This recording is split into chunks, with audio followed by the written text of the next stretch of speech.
pleasure. COVID and all that, so we'll just... I know, we'll do the social distance thing. thing. Yeah, Good deal. So, first time here? First time, absolutely. How was it? Absolutely loved it. In fact, one of the greatest discoveries here is when you look at the picture of the track and you look through the S's, it looks like there's a million of them, and they're really tight, and when you get here, they're just phenomenal. Just phenomenal to run through. That's your favorite piece? Yes. I'd say, you know, because every track has its little signature piece. I'd say that's your signature piece. Really? The third gear, high speed, and into the hairpin, of course, as you well know. But it's a little exhilarating there, so it's pretty fun. What about the bank turn? Always fun. Out? Yeah, turn 4. No, the bank turn. The bank turn. That's actually pretty unique also, and I think one of the things that's hardest for folks here is I think many people aren't familiar with arm cover, and they stay a little too far off this, but those of us who are comfortable with it, you get right out tight to the outside of that, and that's a pretty exhilarating second half of the corner. Yeah. Coming so up. Let me ask you a question. Do you, because I haven't been with you in the car or anything, right. But when you get up there, do you lift when you come back down a little bit to get the car to rotate slightly? You know, we all know what throttle steer is, so I think the best thing, because of the radius of the first half versus the second half, I think it's almost imperative that you wind up doing that a little bit, just to get the car rotated, shift the weight, balance the car a little different, and then you're right back into the throttle. And thank you for that extra little bit of concrete on the outside. I really appreciate that. Yeah, so we actually did. I actually had a hump on it too, so we took the hump off and added a bit more. If you do rotate the car right, though, you probably don't even use it. You almost don't use it, right? You almost don't have enough. You might get that back wheel just touch it. Right at the end of the concrete, not the first part, but right at the very end. In fact, if you want to add another foot or two, I wouldn't mind that. Well, here's my thing about that. I consider us a teaching school first. That's fair enough. We keep giving you more. I was going to say, and then you guys take more. You know, no matter how much more you give, like, we're going to take it and then complain it's not longer. Exactly. So at some point it's like, you know, we need to make it, because we do a lot of instructional stuff, sure. Like Marines and SEALs and Delta Force guys. So we kind of want to make them learn better drivers. Right, absolutely. And then when people like you come that know the stuff and know what you're doing, it becomes a little challenge. So you have to get the car. Yeah, I actually would kind of miss just the end of that every little time and just take a little dirt each time. It's just a cute little place. And we do see that. We stand up on the flag stand here, you'll see a little puff now. Little puff. Someone's just tuck the wheel on there. And Yep. So it's like, yeah, that's good. We did that. That's limits. It is a limit, exactly. So tell me about your car. It looks really nice. It looks really well. Oh gosh, so I've had it for a little while. 1987. Wow. Some kid leased it from a bank. They went and crashed it. I bought it in '89 from the bank. So it's what? It was an 87 car? It was an 87. And the only thing left from Porsche, I think, are the mirrors and the chassis. And pretty much everything else is changed. It's been a lot of fun. Everything from, you know, you can see carbon fiber hoods, completely different suspension system. I mean, I run 800, 900 pound springs, so that's pretty stiff. It's pretty heavy. We're about 2,390 pounds dry. Like most motors like this, only a 2.5 liter, but we converted to solid lifters, so we can spin up to about 8,000, 8,200.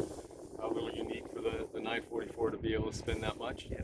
And then of course boost, as you know, more makes more, yeah. And we can run anywhere from about 400 to 500 horsepower, depends where we set it. And those of us on a real budget, we keep it down at the lower end. Yeah, I know about the budget thing, same thing. So yeah. What about transmission? Do you keep the same transmission? You did a lot of Don't you wish there was an option? And we all do, because every one of us has blown up a ring and pinion, and so we wind up keeping a stock of spares around, and so far the guys who rebuilt this one have done a great job. Stay together. So it stays together. One of the biggest things is how much cooling you can give to the oil back there. Same with your engine. Yeah. We have huge coolers in this that are not standard for the car, but as we all know, keep it cool. Do you run any coolers on the tranny? We run coolers on the tranny. We have 2 coolers on the oil side, and then massive radiator and so you run the coolers to the front for the tranny? No, we actually run them underneath? In the middle underneath and try to pick up that airflow underneath. There's some space under that car. There is, just a little bit, where there would have been a spare tire like kind of thing in stock cars. That's pretty cool. It's been fun development over the years. And eventually the old man will sooner or later learn how to drive it. I'm sure you're driving really well. We've been around a little bit, so we've had fun. Probably need to give yourself more credit than that, I think. Well, sometimes. Unfortunately, I didn't see you this morning because I was doing a rally class, but next time you come, I look forward to it. Yeah. I wish I could take it for a ride, but of course there's no seats on the passenger just side. standing on the side of the track, you can kind of watch what people Right, are going to have. right. I think the one place where I know there's a lot more speed for me is in 4. So what's a trick about 4 is, for me, most cars, it's whatever gear you're in, maybe, most cars, and it's a little lift, it's just a smidge of brake, and then just roll it in, not fast, just gently, but as you're rolling it in, squeezing back on the gas early. And that one, we did extend the concrete, because on that one, I really didn't get to the end of the concrete and use it, and now we've extended half the car length, so. Well, that's important. That one was one where you would trip the car off the back of it. Right. But if you do get it right, you really sort of square that corner, make it a nice classic turn. So you're probably doing it that way. And it is, but I think I can build up such a head of steam going into it. I do breathe off a little more than I did. Yeah, you do have some aero on the car, so maybe some of that helps too. When It you does. get a car with a lot of aero on it, sometimes you don't just flat footed through Yeah, it. up You gotta the- have some push. Up the top of 3rd gear, the arrow really starts to come in. And are you there? Oh, through the arrow, yes, So we absolutely. did 90, 100? It's hard to know because it's all tack based for me, but up the top of 3rd, a 3rd will take me to 100, 110, and 4th will take me up to 140, 150. So you never actually flat footed it through there? Never had No. enough guts to do No. that? Because it might not work. Next time. Yeah. Yeah, the other thing about that corner too is, for me, it's tricky if it's not down. Right. Rain, because it again, oil that spills off because it runs the wrong direction. Right. But you've got aero and you do have some wings on this. And I could crank it down. I left it up Yeah. pretty high because we're going to see right next. So Right. And Sebring, you probably need it up. But here, yeah, crank it all the way. put it down. Yeah, I should have done that this Get morning. a bit more grip on it because the car, the base of it's like the same distance as Sebring short course. Yeah. It's about the same distance. True. And it does have that, like Sebring too, this track has have that like it's built on a bubble. Bow. Yeah, and you can't what see you call it. Yeah. some of the corners, so it makes it a little challenging and technical. Yeah, they tend to go off camber sometimes on the outside. Yeah. And 4's that one. Yeah, it absolutely If is. you haven't like twigged, like even though I look at your road here, it's got this like, because it's an old taxiway, it has that same camber Same to bow it. or Yeah. however. Yeah, convex. Yeah, it's been a blast today. So what about your tyres? I see you marked the tyres. Did they move any? Brand new, and all I did was heat cycle. You'd be shocked at how much the other ones did. They moved. They shifted. I don't know what you can ever do to fix that. There's nothing you can do. And it's both fronts and the backs. Under braking, they'll rotate, and under acceleration, they brake.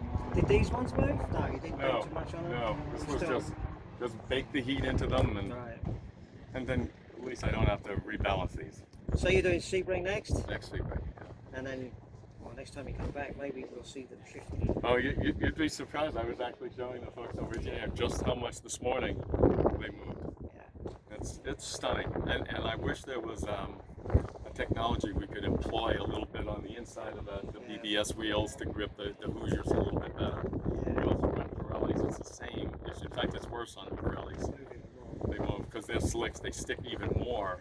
Yeah. And I've had about a 90-degree rotation, and you just go. The car becomes almost undrivable. We did have a car here last week, and I can't remember what car it was, but it moved 180 degrees. But yeah, then think about the balance of the tire. Yeah. It went from all the weights were helping Yeah. to doubling the imbalance. And like I said, you get to a place like Sebring where the speeds come really up, Way up. and the car just vibrates you to death. Yeah. Yeah, like I know going into 17 and that back straight there, I think it'd be really. That's a fun corner. Yeah. Right there at the flag station. And if you can carry that and never lift right through that little kink and do all the braking past the flag station, You have it. You have it. Yeah. Right. You have it. So what else have you done to the car? So you got they're not stock brakes, are they? No. They're off another Porsche. Porsches call these big reds. Right. So they come off the old turbos. Yeah. It's And the rotor too? the rotor is manufactured for me. I have friends in New Jersey that make the hats, Right. and then they are floating. Yeah. And then so I just changed the rings, if you will, Right. when I need to. So yours the only car that's got that kind of setup? Yeah, not a lot. Not a lot. We don't make it for anyone else. I'm sure money talks, Yeah, right? Isn't that how it works? Yeah. Somebody saves the money, they get them too. And the back ones? They used to be the front ones. Got it.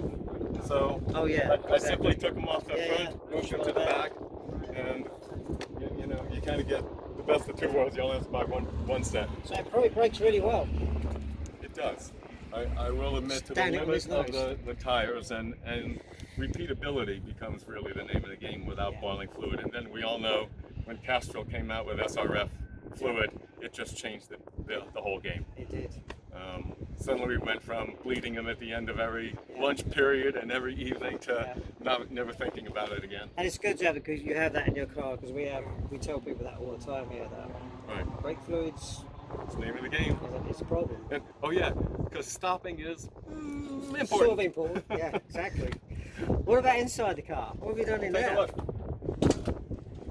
It's My really well favorite sorted part, out. of course, is, you know, there's nothing better than a cool shirt. Right.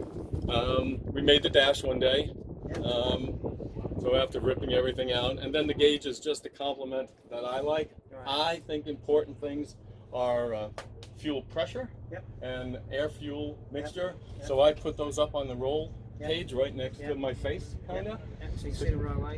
You kind of can't miss them as you're going down the street. Right. And you know, those are the important ones. Boost. I have the gauge out of the old 930s. Yep. And you know, from the slant nose Yep. days. And then you rotate all the gauges like everybody, Yeah. just so So you that see them straight up, up yeah. is what you're looking for on every gauge. And then the standard Sebring Cobra seats that we all have to run. And you Very can see tight, very tidy. very tidy. We put a little effort into it. Yep. And of course, for regulation, we do have the back seat brace Yes. on the back of the seat as well, which we do view as very important. Nice. So if you'd nice like to looking car. fund my next project, Yeah. I wouldn't mind. You can fund mine Let's too. see. I'm going for dry sumping next to the engine, because Daytona is a weird track to run. And then of course, you know, a fuel cell wouldn't be so bad to have. So if you feel like contributing to a poor old man and his project. I'm in the same boat. Same thing happens here. Yeah, that thing called the budget. Yeah. Yeah. Yeah, Oh, so no. my next rally build is like, right, it's like, yeah, gotta make it. Yep. There's Something always somewhere. a list. Always a list. Yep, right. Just don't tell the wife. That and I wouldn't mind just a little extra Yeah, space here, because I think if you just get this much, another half inch, you can drop the car another. Did you roll those anyway? They're rolled in the back. Right. The fronts have not been a problem, but it's the limit. It's literally the limit. A 255 and a 285 is, and there's nothing more you can do. I think at Daytona that might be a bit of an issue coming off the bank down into the. Yeah, it's a heavy Right, compression. push. Heavy compression. And you'll see from not this set because they're brand new, but on those coming off of that in Daytona, you'll always see the scrub mark Around the edge. around the edge, Yeah. and there's nothing. And I do have spacers. I could put a little less spacer, Right. but you know, the other goal is get the tires to the furthest That's outside it. point you can. Nice job. Nice car. We had fun. We had fun. Actually, we painted this, if you can believe it, 15 years ago. Really? Yeah, can you imagine? That's really good. And people say, well, you must not drive it. It's like, oh no, we drive it. Yeah, you drive it. But and That's you a know, really white nice is the job. dumbest color I could have painted. But And that hides a multitude of sins though. it does indeed. So, And we've only had to repaint, I think, 3 or 4 panels. panels. So Looks awesome. Looks really nice. I appreciate it. Hey, it's really nice meeting you guys. Yeah, nice. Nice for you Thanks to so come. much for having this place. Yeah. Took an hour and 15 minutes this morning. How can you beat that? Yeah, it's like we're the big secret or something. I don't know. We're trying to get more customers to come. It's a pretty easy, relaxed day. We're pretty at ease. I mean, we are strict about what people do on the track. Sure. If you do something wrong, but for the most part, everyone that comes is. And we were spaced out enough that even though there was a great diversity of speeds out there, everybody seemed to get with the program. and behave very well. Yeah, that's usually what happens. Yeah. Hey, thanks for coming. I do appreciate it. it. Have a good one. Thank Thanks you. for the invite.